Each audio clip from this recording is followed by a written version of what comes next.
Hey, architecture firm owners and emerging leaders. Get ready for unparalleled insight into the development of a world-class architecture firm and a worldwide organization driving the digital transformation of the design and construction industry. With Build Smart, the podcast that's changing how our profession operates. We share the incredible stories behind innovation in the building industry with my friend and co-host, Patrick McLeamy, FAIA, former CEO of the international architecture firm, HOK.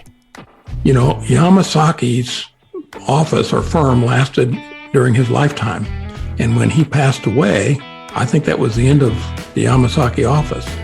Helmut did not want that. He wanted a firm that would live out and grow beyond the founders.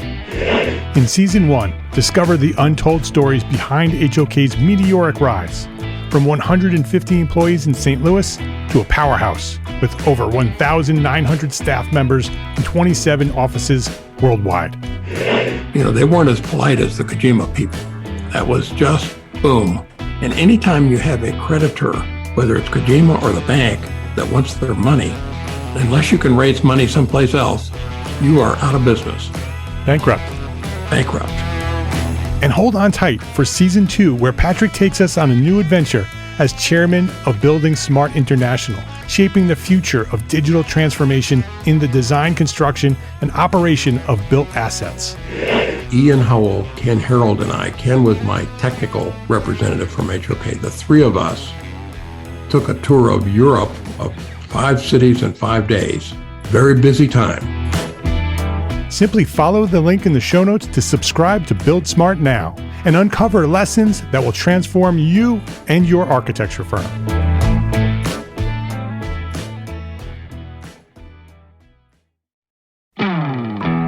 Hey, architecture firm owners and emerging leaders. Get ready for unparalleled insight into the development of a world-class architecture firm and a worldwide organization driving the digital transformation of the design and construction industry. With Build Smart, the podcast that's changing how our profession operates. We share the incredible stories behind innovation in the building industry with my friend and co-host, Patrick McLeamy, FAIA, former CEO of the international architecture firm, HOK. You know, Yamasaki's office or firm lasted during his lifetime. And when he passed away, I think that was the end of the Yamasaki office. Helmut did not want that. He wanted a firm that would live out and grow beyond the founders. In Season 1, discover the untold stories behind HOK's meteoric rise, from 150 employees in St. Louis to a powerhouse with over 1,900 staff members and 27 offices worldwide. You know, they weren't as polite as the Kojima people. That was just boom. And anytime you have a creditor, whether it's Kojima or the bank, that wants their money, unless you can raise money someplace else, you are out of business. Bankrupt.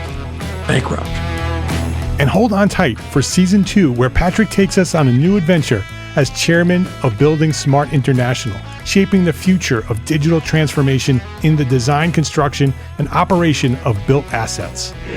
Ian Howell, Ken Harold, and I, Ken was my technical representative from HOK. The three of us took a tour of Europe of 5 cities in 5 days. Very busy time. Simply follow the link in the show notes to subscribe to Build Smart now and uncover lessons that will transform you and your architecture firm.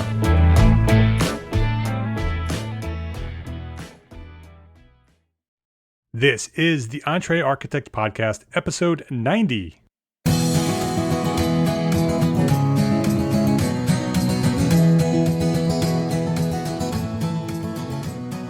Welcome back to the EntreArchitect Podcast. My name is Mark R. LePage, and this is the podcast dedicated to a successful life as a small firm architect. Whether you have plans to someday start your own firm, whether you're in the process of launching a startup, or you might be an experienced small firm architect just trying to make a difference, this podcast is for you.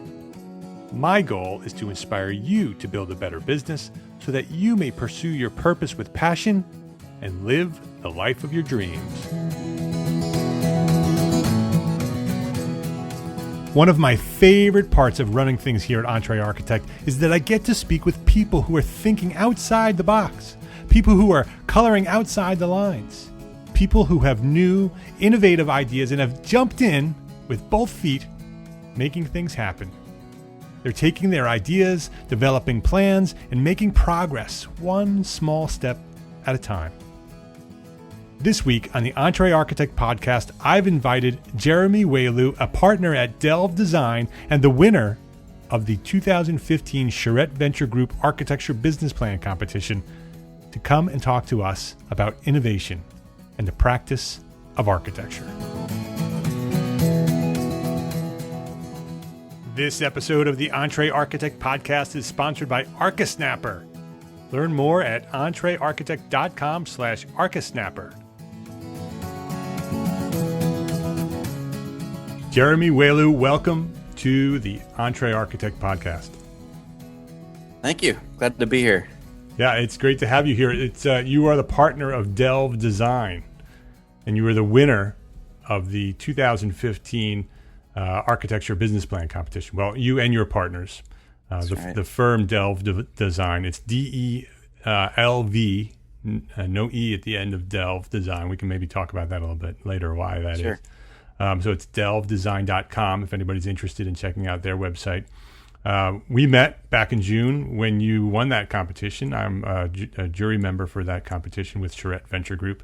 If anybody's interested in learning more about the 2016 Architecture Business Plan Competition, they can go to architecturebusinessplancompetition.com.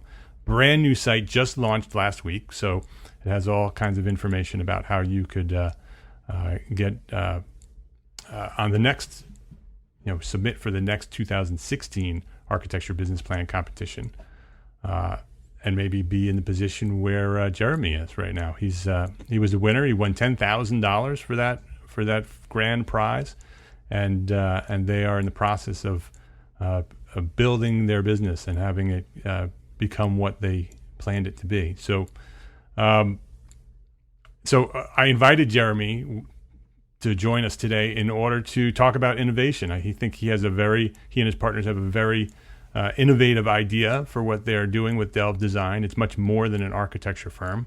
And I love those firms. I love when architects start thinking out of the box and not only focus on, opening up a studio and providing architectural services, but so many different ways of using our talents and our skills, and Jeremy and his partners are doing just that. But before we get into that, I want to get into your origin story, Jeremy. I want to know where you came from, and how old were you when you learned about architecture and decided that's what you wanted to do. So tell us, go sort of way back. Tell us your whole journey to where you are today. Yeah, well, I don't have probably the most logical path to architecture. I never really grew up envisioning myself as an architect as a child, and I wasn't around it. Quite honestly, I grew up in Minnesota. My dad was on the grain elevator management side, so I was always around farming, and moved to Indiana, and eventually, was part of my art classes at Indiana. In Indiana was kind of a gifted and talented program, allowed us to go to Chicago, and one of the things you do is the architectural tours, and for the first time I really got to see buildings and how a city could set the environment for really a truly unique experience by the context of buildings and shaping those. And so kind of coming out of high school, I realized that I had a love for art, and I was always good at math. I realized I couldn't probably be an artist and figure out how to get paid. I was a little undetermined on how to do that. So I figured the good intersection of that was architecture, kind of going back to that. And I think we'll get into a little bit with DELV Design as a consistent theme of jumping in, because ironically, we moved back to Minnesota after I graduated high school.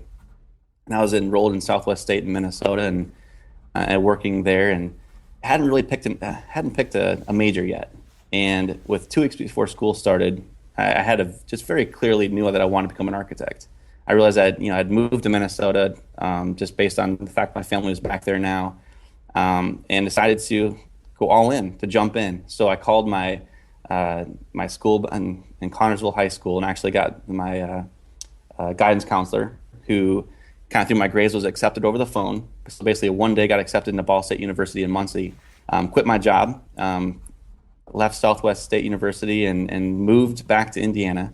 to start school. And so basically I was one of a very few that got selected into the architectural program. So I remember sitting down with the dean and telling him my story and telling him how much I was looking forward to jumping into architecture, and was accepted into the second semester and never looked back. It's been a great decision, and it's one of those ones I feel like in life you get these kind of clear ideas of what you want to do, and unless you jump in at some point and take a risk, you never really know how it's going to turn out. So I jumped in, and it's a great fit. Yeah. So how did you find your way to DELV? What did you do? Question. Go ahead. Oh yeah, well, as far as DELV, it's important to say that I'm one of 4 partners, and I gotta talk, but I have 3 very talented partners that we've all worked together throughout our careers. If you look at our careers, we've had 47 years of experience combined in all for different routes. I had the unique experience of interning in New York City at HHPA. I worked in a smaller firm in Anderson, out of school, doing libraries, and then worked for a really large firm in Indianapolis, which is one of the larger firms in the Midwest, and had a very, very great experiences, learned a lot, had the idea of kind of being able to work at a smaller, mid-sized, and large firm, and seeing the contrast of all 3 of those. Through that, obviously, one of the partners is my wife, so I've known her very well for a while. And then the other 2 partners I've worked with and saw the gifts and talents that they had, and we realized that, with all 4 of us kind of combining our talents, Chris, Kara, Amanda, and I, we might just have a chance to actually create a unique architecture firm, DELV Design. So we decided to all jump in the same way, I guess, going back to this idea of jumping in. I feel like, the little kid that looks over the edge of the pool and his parents are wanting them to jump in, and you're looking around, is it a good decision? And as a little kid, you're seeing other people swimming, so you know it's possible, but you're still a little bit scared. I think together we all kind of held each other's hands and jumped in and said there's no looking back. And it's been a fun experience so far, and we're swimming. Yeah. You never know if they jump in, but we're swimming right now. I think that many entrepreneurs, whether they're architects or not, that's how they get to where they're going, get to where they are. My original episode 000, my introduction episode to this podcast, I talked about what brought me to Entrepreneur Architect, and that's exactly what I talked. I used an analogy of jumping off a cliff into the water. Mm-hmm. When I was a kid, we used to go to Lake George, New York, and I used to jump off these cliffs into this water. And the first time you do that, you're scared out of your mind. But as soon as you leap and you feel the air rushing past you and the feel of freedom as you're flying through the sky, it's an amazing feeling. And I think that's much like what entrepreneurism feels like. That it's a big, scary leap, but once you jump and you start, that momentum kicks in. It's a wild ride. Absolutely. So, tell us a little bit about DELV Design and why it's different. Sure. I think, a lot of times I think everyone's firm is unique just by the people you put together. And I really believe that as a professional services industry, we all create our own unique value proposition based on who we are and our skill sets.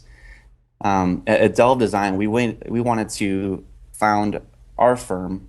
One of the clear differentiators I think that we wanted to do as a firm was there's 2 ways of looking at architecture firm and services. There's the vertical approach and horizontal.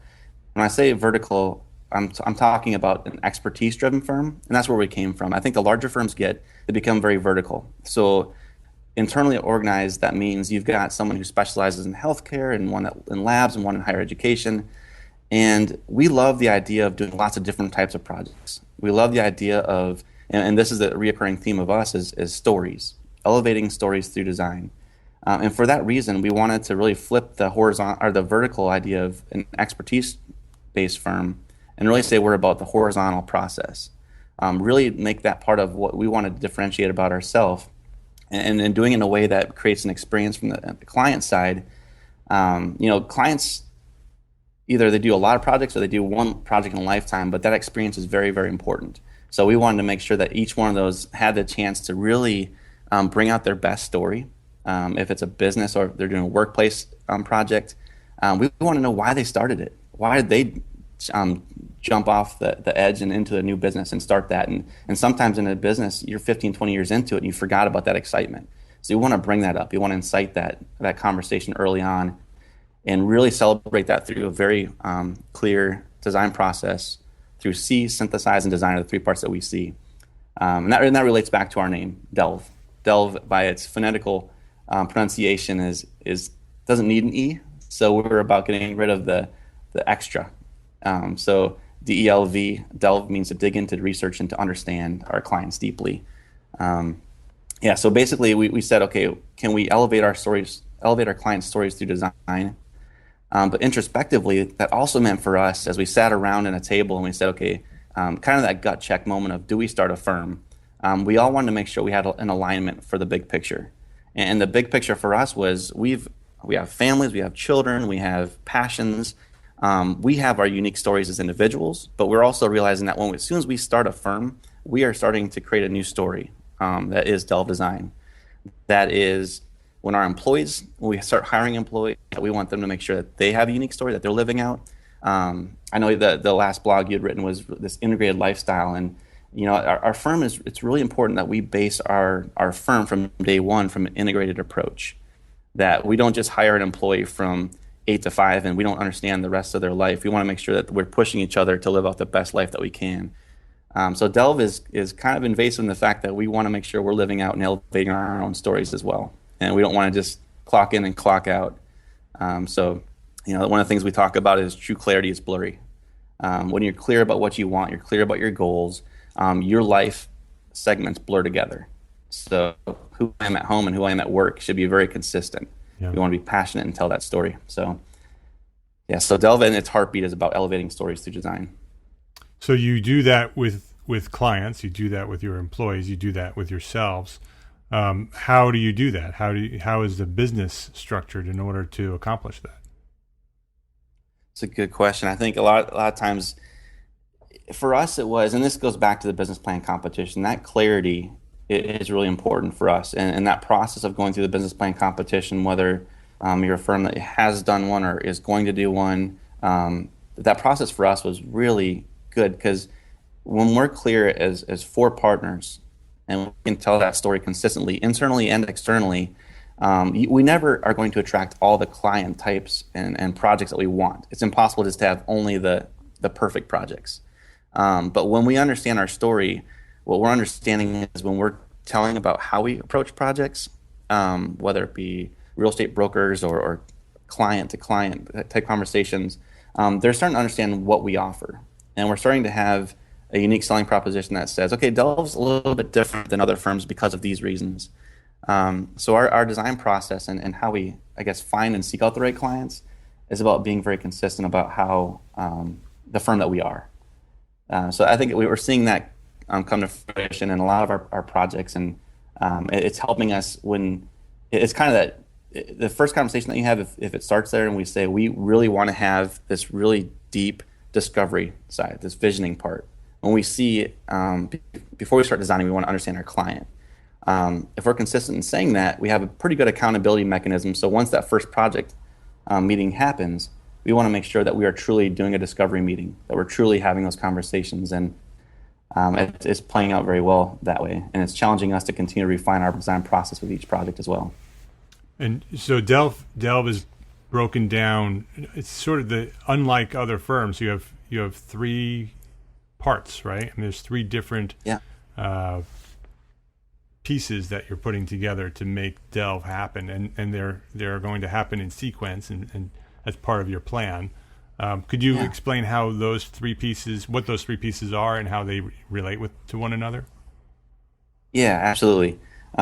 So being a small firm and really embracing, I think, the challenges of a small firm, we looked at this DELV Design as trying to accomplish as much as we can and starting to understand 3 unique areas that we felt strengthened the whole.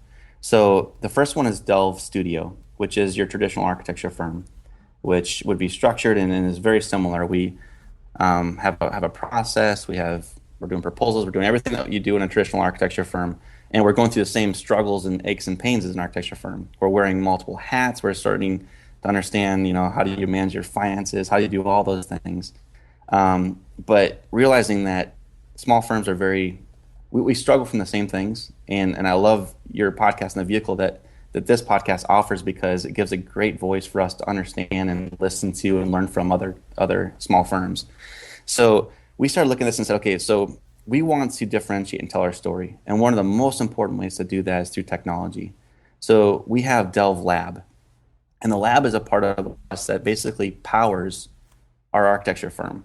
And when I say powers, it's about designing a design ecosystem or a BIM ecosystem that allows us to have all of the things that we need for, like, day one, it's Revit. And there's plugins, there's all these different things from a technology standpoint that we need to have at our fingertips, that the DELV Lab basically helps support our firm. So we already hired Liz, who's an amazing BIM director for us. She's designing components and building up a BIM ecosystem that we basically have all these parts and pieces that play together with templates. And I always reference Steve Jobs when he had on his last keynotes.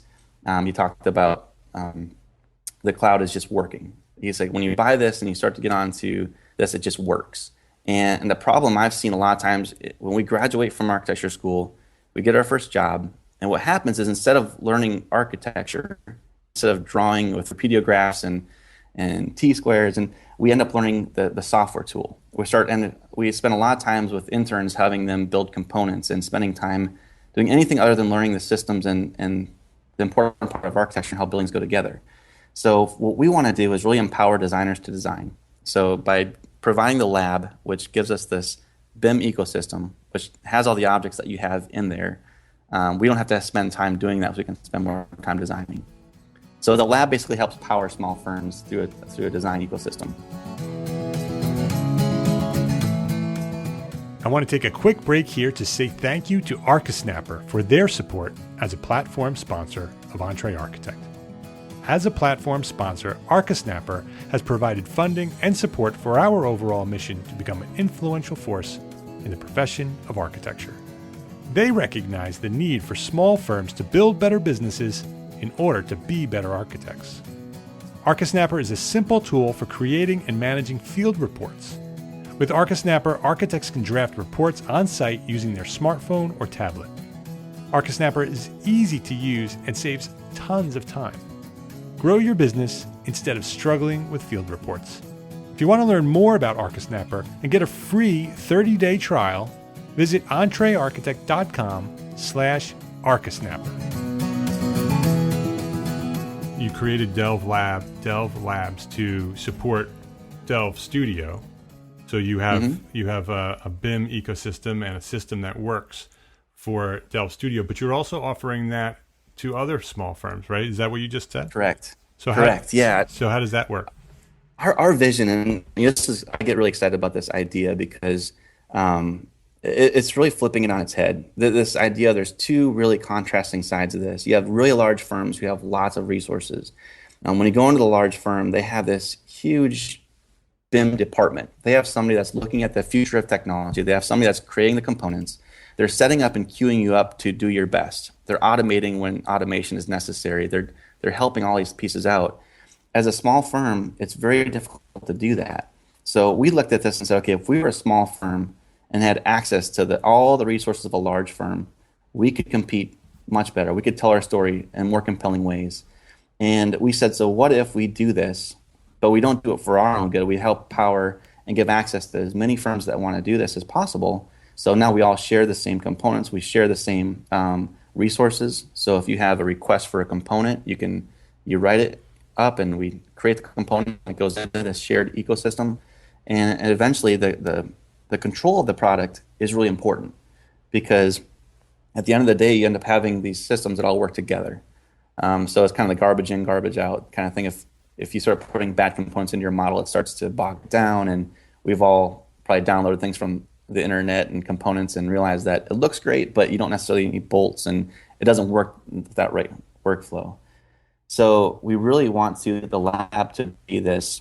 We see it being, there's 20-some thousand firms in our country. There's many in the world. We see this very, very powerful BIM ecosystem that we can tap into and share to help us design. And we're helping create that and give access to. We've already started working with some local firms and continue to look at the needs and to continue to support that and grow that within DELV Lab.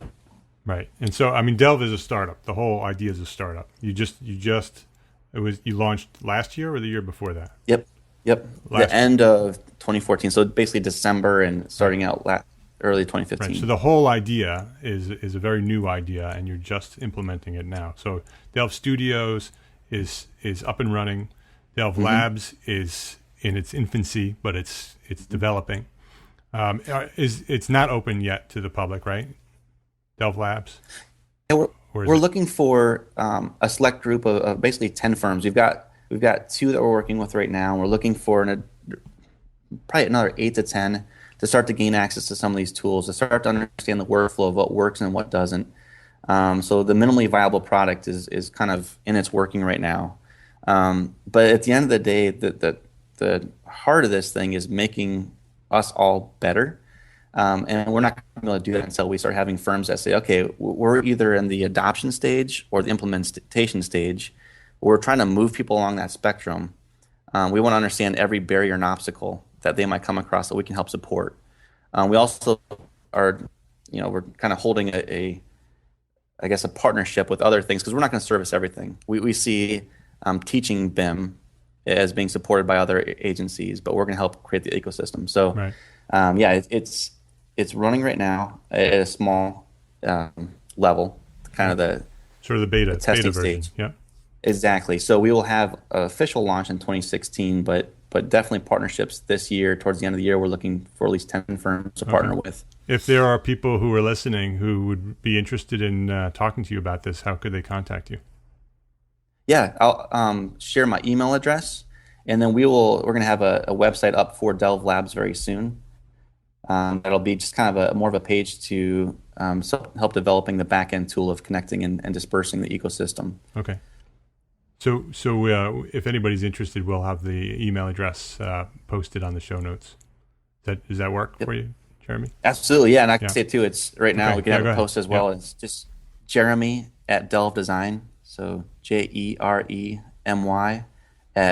DELV Design, DELV Design.com. Okay, so if anybody out there is interested in sort of doing some testing and trials and errors, and with sort of the beta version of DELV Labs, give Jeremy a ping at his email address, and maybe you can help him develop it, and be some of the founding members of DELV Labs. So that would be cool. So what's the third part?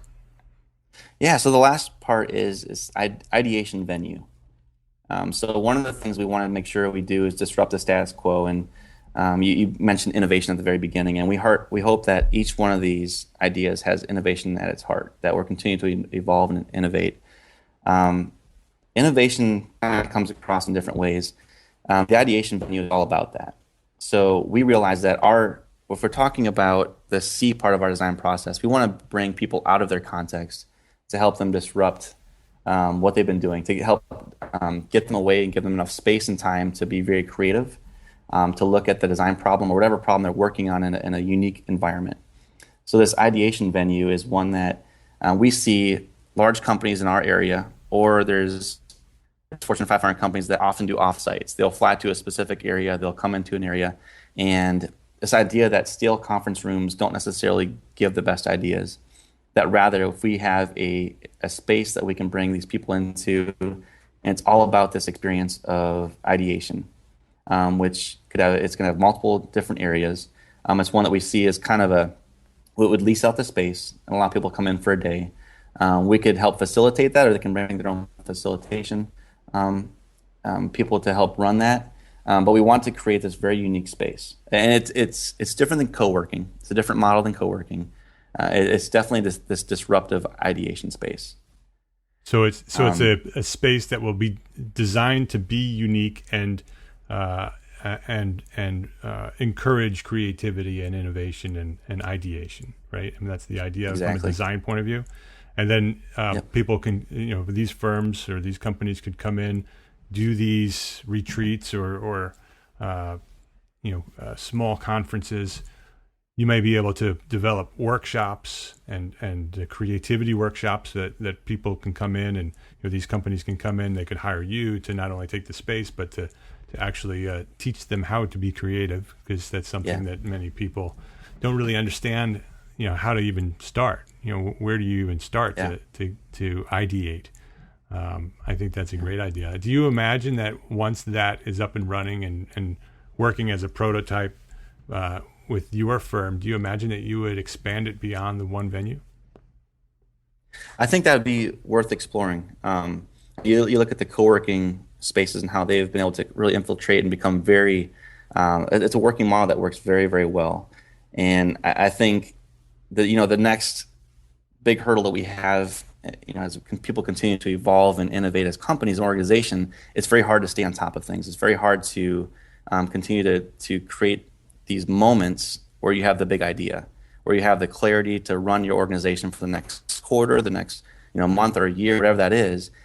So we believe it's extremely important and that it deserves to be in multiple locations. And the model, and it kind of comes back to, we design spaces and we become architects because we believe space matters. And we don't see this type of space being offered in large cities. So we want to make sure that we create this environment and this experience. And yeah, we'd love to plug it in different areas. And it's one of those things we'll have to, of all the three, the ideation venue is kind of the last to come to fruition for us right now as we're launching the lab. Amanda's really heading up the venue. So we'll have to, I see us pivoting, I see us kind of working through that. We've had some interest here locally in Indianapolis, which has a growing tech scene. It's been great to see some of the Salesforce coming here and some great companies. We definitely see experimenting and letting this thing grow organically over time. Yeah, I love the idea of the venue. I think that it could certainly grow beyond just the venue. That if you had some sort of workshop or some sort of education, design education, that sort of was an option that people could come in and be taught design, taught design and creativity and all of the things that people sort of look at architects in awe that, oh my goodness, they're these creative people, that we can teach other people how to think that way, how to be more creative. My kids, I just came back a few weeks ago from my vacation up at the St. Lawrence River in upstate New York.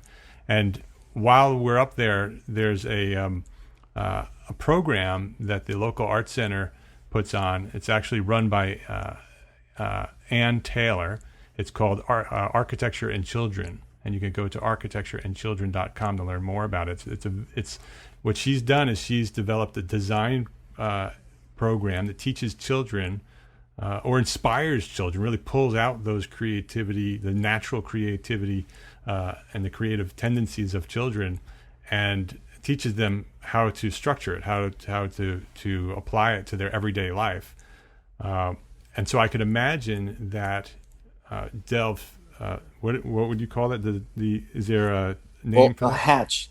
Today it's Hatch. Hatch. Okay, so I can imagine that Hatch could provide those types of educational services as well to the general public, maybe even to children, that they could come in, and do summer camps and birthday parties and all these different ideas on how to get what we know as architects out to the world and share what we know with other architects and with other corporations, but also with the world at large, and teach them how to do what we do. It would be so cool. That's great. Yeah. So those are the three pieces. You have DELV Studio, DELV Labs, and Hatch, the ideation venue. I love it. I love the idea. I love the creativity and the innovation.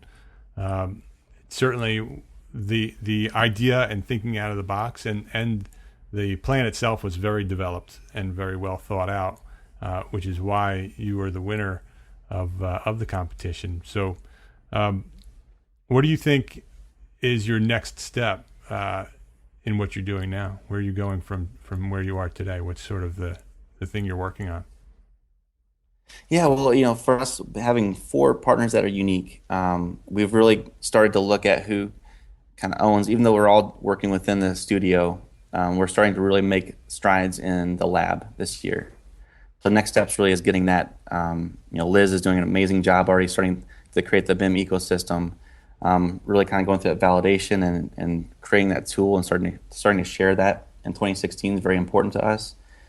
I think the big thing for us is continue to focus and create our kind of the hedgehog effect, if you will, making sure that each one of these has a person that is waking up and thinking about it, that they're the one that's carrying the banner for that. Although we're doing it collaboratively, that each one of these has a focus and enough momentum to kind of push it into 2016 with enough to really be a game-changing and viable option for us. We think that all three of these are so important. We're excited because all these things actually happen within small firms. We're just trying to amplify it in some way. We're trying to give some I guess, clarity and some mass to each one of these that we think will continue to grow. I think we're excited to see where 2016 brings us, and so far we're staying pretty close to the business plan. And again, that clarity it's kind of neat when you're looking at 2017 and you're looking at your staffing and your projections and saying, okay, maybe we overhired in 2016, and it's all theoretical. Yeah, so right. It gives us, even though everything's in theory, it gives us a chance to, I guess, the same way you hear great athletes and how they envision themselves hitting the ball, they picture it. And I think the business plan for us is we're continuing to hold on to this vision that we feel will be disruptive. And we feel that when you have multiple architects and architecture firms that are saying, this would be great to have this feature, that things grow. It's a great community to be involved with. The profession in general is one that I think we need to continue to create atmospheres and companies that get the best talent. And I think right now the struggle that we've got in 2016 and go forward to 2020 is we have more tech startups. We have more people that are launching into programming in that space, and it's pulling a lot of the talent. So what I love to see, and I love to see the architectural business plan competition do, is, again, to almost take a defibrillator to an industry that has so much potential and so much talent. Bring that mentality to us, because we are inventors, we are creators, we're going to bring that to that. So what I see as DELV Design Studio is, I look for us as a community to keep each other accountable. How are we doing this in our own practices? So in 2016, I look forward to letting you know where we're at. Obviously, staying in touch and jumping into this ideas, entrepreneurialism within our firms. Yeah, I can't wait to watch where you go. And as you progress, I'd love to have you come back and sort of tell us what worked and tell us what didn't work. And because the business plans are developed to sort of get you to where you want to go, but sometimes where you want to go changes, it shifts. And so, typically your vision and your mission pretty much stay consistent, but very often your goals and your actions sort of adjust and they evolve as you learn, and you try and things don't work, and you try and things do work, and sometimes you pivot. And so all of those things sort of get you to ultimately where you should be. And so it'll be very interesting to watch DELV Design and see how these three pieces come together and be a model potentially for other firms to emulate, to see your success and to see how it works, to see that architecture can be more than just sitting behind a computer drafting all day and creating even just creating buildings. It can be more than creating buildings. And so it's exciting to see DELV Design. So I appreciate you coming here and sharing your plans and sharing what you're doing today. That's very exciting, and I appreciate you doing that. Your world on the internet, again, is delvdesign.com. On Twitter, you're active on Twitter, Jeremy Welu, at Jeremy Welu. Any final thoughts before we wrap up here? I don't know. I really appreciate the opportunity to be on here, obviously, and obviously, I'm one of 4 partners who could have, I'm sure, talked about this in great detail as well. But I appreciate the opportunity to be here. I look forward to continue listening to the podcast and what the community that you continue to build.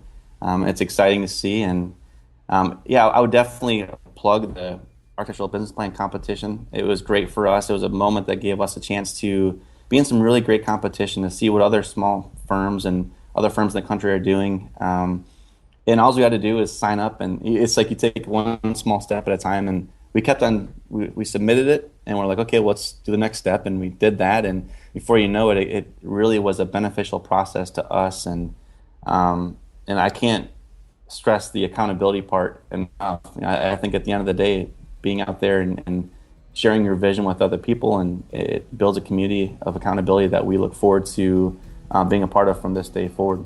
Yeah, that's exciting. So, Jeremy, thank you very much for your dedication to the profession and sharing your knowledge here today at the Entrepreneur Architect Podcast. Thank you. I appreciate it. If you would like to leave a review for this show on iTunes, please go to EntreArchitect.com/iTunes. Or if you find yourself in iTunes, just search for Entrepreneur Architect and you'll find us there. But even more important to me than that review is that you share this episode with a friend. I say this every episode. That's all that matters. We're growing here at EntreArchitect, and it's only happening because of you. It's only happening because you're sharing this episode. EntreArchitect.com/episode 90. Yes, 90. Only 10 more to 100. It's getting close. It only happens, that spreading of the word happens when you share it with a friend. When you email that link, EntreArchitect.com/episode 90, to your friends, to share them on the tweet, on Twitter, and put it on Facebook. Tell everybody you know, because that's how it works. I appreciate it. I appreciate your support for what I'm doing, and I thank you for spreading the word. Complete show notes and a direct link for this episode may be found at EntreArchitect.com/episode 90. And just a reminder, if you're interested in learning more about ArchiSnapper, visit EntreArchitect.com/ArchiSnapper. My name is Mark R. LePage, and I am an entrepreneur architect, and I think you are too. I'll see you next week. Thanks for listening.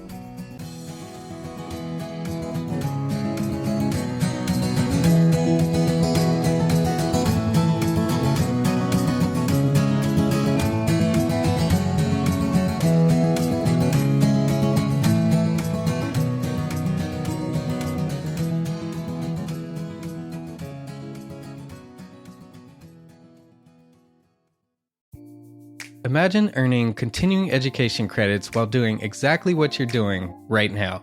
Well, you can. Gable Media has revolutionized the way you earn your continuing education credits with a groundbreaking approach.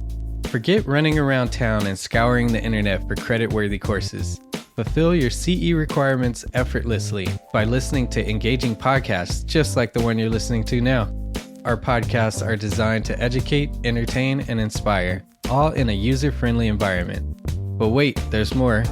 Architects, Gable Media is also approved as an AIA continuing education services provider. Upon completion, we handle everything, from reporting your hours directly to the AIA to storing your certificates in your personal Gable Media profile for your self-reporting needs. So follow the link in the show notes and start earning your credits in the most innovative and entertaining way possible with Gable Media. Attention architects and creative minds, get ready to supercharge your brand with Build Your Brand, the podcast that's unlocking the secrets of branding success for creatives. Hey there, it's Mark R. LePage, founder of EntreArchitect, and I'm inviting you to join my friend, architect marketing expert Jeff Eccles at Build Your Brand Podcast, where he explores the captivating stories of the world's top brands and transforms their lessons into powerful moves for small firm architects and creatives like you. In Season 1, Jeff shares the thrilling tale of Southwest Airlines, where he dissects their journey to the summit and distills it into strategies tailor-made for you. It's important to keep in mind that companies like Southwest compete in the real world, just like you, and face real-world challenges, just like you. You might be surprised at how similar those challenges are to the struggles that you grapple with on a day-to-day basis. Don't miss out on your blueprint for success. Subscribe, tune in, and let's build your brand together. You may have noticed that the very best brands in the world are also known for having somewhat unique corporate cultures. That's often the glue that holds everything together when they encounter those rough spots. We don't do it because it inconveniences the passengers to whom we are primarily dedicated, the short haul, frequent flyer. Follow the link in the show notes to subscribe to Build Your Brand today. Remember, no matter the size, the journey's the same. Your brand's journey to the top starts here.